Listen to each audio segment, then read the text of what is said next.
কিন্তু এই বাঙালিরা কোথায় বুঝছে? সেকুলারিপনা আর কত দেখাবেন? সেকুলারিপনা থাকুক না, দুপক্ষ থেকে থাকুক। একদিক থেকে খালি আমরা সেকুলার সেকুলার বললে তো চলবে না রে বাবা। আপনারা অন্য দেশগুলোকে দেখুন না। শুরুতে বলি একটি দেশের নাম, যেটা হচ্ছে কসোভো। সেই কসোভো নাকি এক সময়ের সংখ্যালঘু কারা ছিল? আলবেনীয় নাকি মুসলমান যারা, তারা ছিলেন সেখানকার সংখ্যালঘু। এবং সংখ্যাগুরু কারা ছিলেন? সার্ব বলে একটি জনগোষ্ঠী, তারা মেজরিটিতে ছিলেন। কিন্তু আজকের দিনে দাঁড়িয়ে আপনাদের বলে রাখি, সেখানে নাকি সংখ্যাগুরু হিসেবে যারা উঠে এসেছেন তারা হচ্ছেন সেই আলবেনীয় মুসলমানেরা, যারা এক সময়ের সংখ্যালঘু ছিল। ওই কসোভোর কথা বলছি। নমস্কার। যে এসআইআরকে কেন্দ্র করে, যে এনআরসিকে কেন্দ্র করে এই প্রতিবাদ মিছিল চলছে, এই হুঙ্কার চলছে, সেই সফলতম আমাদের পশ্চিমবঙ্গের চরমতম যুব সমাজের একজন সফল নেতা কোট আনকোট অভিষেক বন্দ্যোপাধ্যায়। সেই অভিষেক বন্দ্যোপাধ্যায় কি জানেন না যে তার নিজের লোকসভা কেন্দ্র সেই ডায়মন্ড হারবারের কি পরিস্থিতি, সেখানকার পরিসংখ্যান কি বলছেন?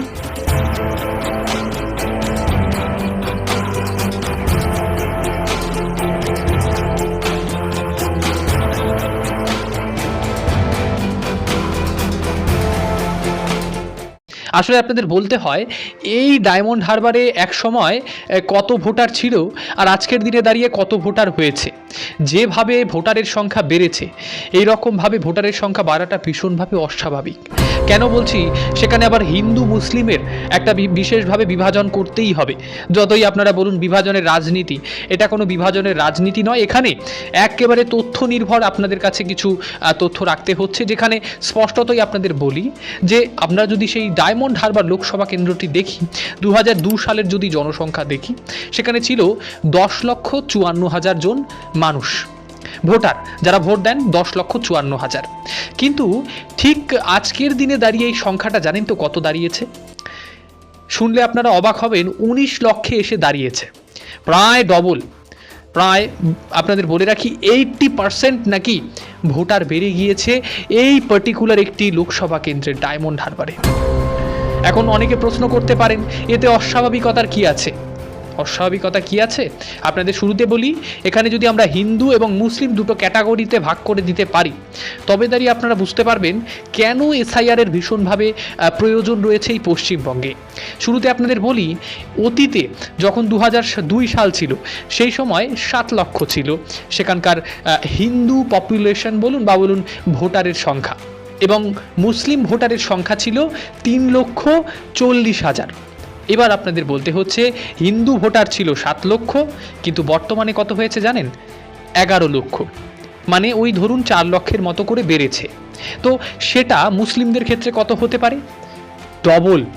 মানে বলি 3,40,000 ছিল, সেটা আজকের দিনে দাঁড়িয়ে 8 লক্ষে এসে দাঁড়িয়েছে। মানে বলতে গেলে একেবারে ওই 135% ভোটারের সংখ্যা বেড়েছে। এটা স্বাভাবিক? এটা আপনি বলবেন স্বাভাবিক? আপনাদের বলি ভীষণভাবে এটা অস্বাভাবিক। এবং কিছু কিছু ইনস্ট্যান্সেস অর্থাৎ উদাহরণ যদি আপনাদের সামনে রাখি, আপনারা বুঝতে পারবেন কেন এসআইআরের প্রয়োজন, কেন এনআরসির প্রয়োজন। শুরুতে আপনাদের বলি যে আমাদের ইতিহাস সবসময় শিখিয়ে দেয় যে বর্তমানটা কি হবে, আর আমরা বর্তমানে কোন পদক্ষেপ নিলে আমাদের ভবিষ্যৎটা ভালো হতে পারে। কিন্তু এই বাঙালিরা কোথায় বুঝছে? সেকুলারিপনা আর কত দেখাবেন? সেকুলারিপনা থাকুক না, দুপক্ষ থেকে থাকুক। একদিক থেকে খালি আমরা সেকুলার সেকুলার বললে তো চলবে না রে বাবা। আপনারা অন্য দেশগুলোকে দেখুন না। আপনাদের শুরুতে কিছু এক্সাম্পল দিই, কিছু উদাহরণ দিই।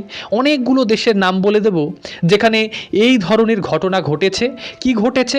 এই এসআইআরের মতো ঘটনা আমরা যদি না ঘটাই, তবে দাঁড়িয়ে কি হতে পারে আপনারা একবার বুঝতে পারবেন যদি এই ঘটনাগুলো বলি। আপনাদের শুরুতে বলি একটি দেশের নাম, যেটা হচ্ছে কসোভো। সেই কসোভো নাকি এক সময়ের সংখ্যালঘু কারা ছিল? আলবেনীয় নাকি মুসলমান যারা, তারা ছিলেন সেখানকার সংখ্যালঘু। এবং সংখ্যাগুরু কারা ছিলেন? সার্ব বলে একটি জনগোষ্ঠী, তারা মেজরিটিতে ছিলেন। কারণ ছিল একটাই, যে তারা মেজরিটি রয়েছেন। কিন্তু আজকের দিনে দাঁড়িয়ে আপনাদের বলে রাখি, সেখানে নাকি সংখ্যাগুরু হিসেবে যারা উঠে এসেছেন তারা হচ্ছেন সেই আলবেনীয় মুসলমানেরা, যারা এক সময়ের সংখ্যালঘু ছিল। ওই কসোভোর কথা বলছি। কারণ একটাই, বলা হচ্ছে যে উচ্চ হারে জন্মহার এবং সেখানে নাকি মাইগ্রেশন হয়েছিল প্রচুর পরিমাণে সার্বসদের, মানে তাদের নেটিভ যারা ছিলেন অর্থাৎ সেখানকার বাসিন্দারা নাকি সেই দেশ ছেড়ে চলে গিয়েছেন।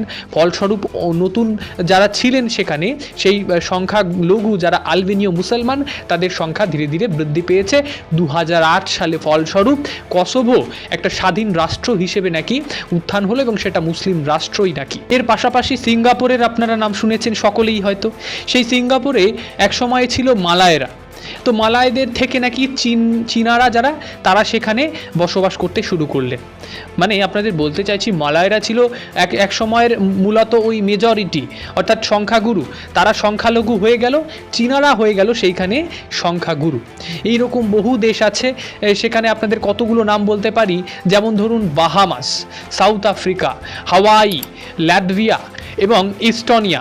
এই ধরনের বিভিন্ন নাম রয়েছে যেখানে একই ঘটনা ঘটেছে, যে সংখ্যালঘুরা সংখ্যাগুরু হয়েছে ক্রমশই যত দিন গিয়েছে।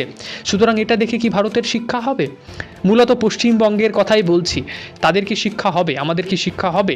এই প্রশ্নটা রাখলাম, একবার উত্তরটা আপনাদের কিন্তু লিখে জানাতে ভুলবেন না। আপনাদের এবার একটা ঘটি গরম এক্সাম্পল দিই, যেটা বর্তমানে ঘটছে। অর্থাৎ ইটলিতে র্যাডিক্যাল ইসলামের আগ্রাসন নাকি শুরু হয়ে গিয়েছে। আর ইটলিতে যারা নেটিভ পিপলসরা রয়েছেন, অর্থাৎ ধরে নিচ্ছি আমরা সেখানকার মহিলারা, তাদেরকে নাকি ওই বোরখা বা হিজাব যে ব্যাপারগুলো, সেই হিজাব পরার ক্ষেত্রে তাদেরকে নাকি জোর জবরদস্তি যেটা, সেটা নাকি করা হচ্ছে, এমনটাই কিন্তু খবর উঠে আসছে। এবং আপনাদের বলি যে ইটলি মূলত কিন্তু একটা খ্রিস্টিয়ান মেজরিটি দেশ, সেখানে খ্রিস্টিয়ানরাই মূলত রাজত্ব করেন বা তাদের মেজরিটি রয়েছে, সংখ্যাগুরু তারা। কিন্তু প্রশ্ন হচ্ছে, তাহলে সেখানে কারা এমনটা করছেন? সেই মুসলিম সম্প্রদায়ের কিছু লোক, যাদেরকে নাকি তারাই আশ্রয় দিয়েছিলেন, তারা তাদেরকে সহৃদয়ে সেখানে আশ্রয় দিয়েছেন যখন তারা মাইগ্রেটরি লেবার বা বলুন বাইরের দেশ থেকে এসেছেন কিছুটা চাহিদার জন্য।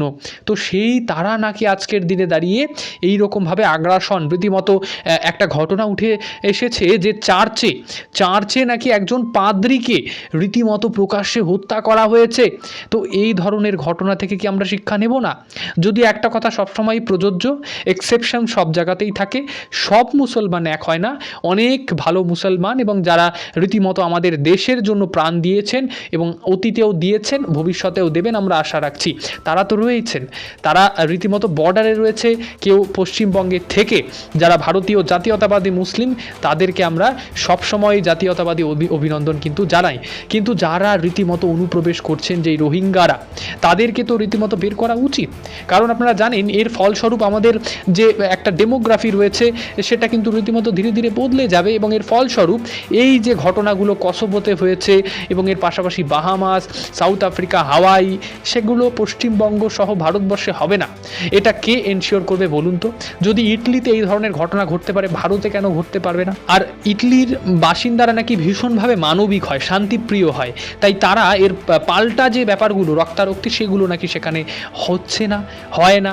তারা রীতিমতো সহ্য করছেন ব্যাপারটাকে। ভারতবর্ষকে কি এই যে ঘটনাগুলো, সেগুলো থেকে কি শিক্ষা নিতে হবে না? যদি হয়ে থাকে, তবে দাঁড়িয়ে এসআইআর এর বিরোধিতা কেন? পার্টিকুলার কিছু রাজনৈতিক দলেরা কেন এসআইআর এর বিরোধিতা করছেন, এনআরসির বিরোধিতা করছেন, সেটা নিয়ে আমাদের ভাবার অবশ্যই অবকাশ রয়েছে, ভাবতে হবে। না প্রশ্ন করলে কিন্তু এই ধরনের ঘটনা যেগুলো রয়েছে, সেই ঘটনার কারণে একটি নির্দিষ্ট পলিটিক্যাল পার্টি তার ক্ষমতা বজায় রাখার জন্য এই ধরনের যদি ঘটনা ঘটায়, দেশের সুরক্ষা বিঘ্নিত হবে এবং ভবিষ্যতে দাঁড়িয়ে আমাদের কিন্তু করুণ অবস্থা কিন্তু অপেক্ষা করছে। এই নিয়ে আপনাদের কি মতামত লিখে জানাতে অবশ্যই ভুলবেন না। এবং ভিডিওটি ভালো লাগলে একটা লাইক, একটা কমেন্ট এবং আপনাদের বলি সাবস্ক্রাইব করবেন নতুন হলে। অসংখ্য ধন্যবাদ। এই পর্যন্ত এই ভিডিওটি রাখতে হচ্ছে। আবারও পরবর্তী একটি নতুন পর্ব নিয়ে আপনাদের সঙ্গে দেখা হবে। অসংখ্য ধন্যবাদ।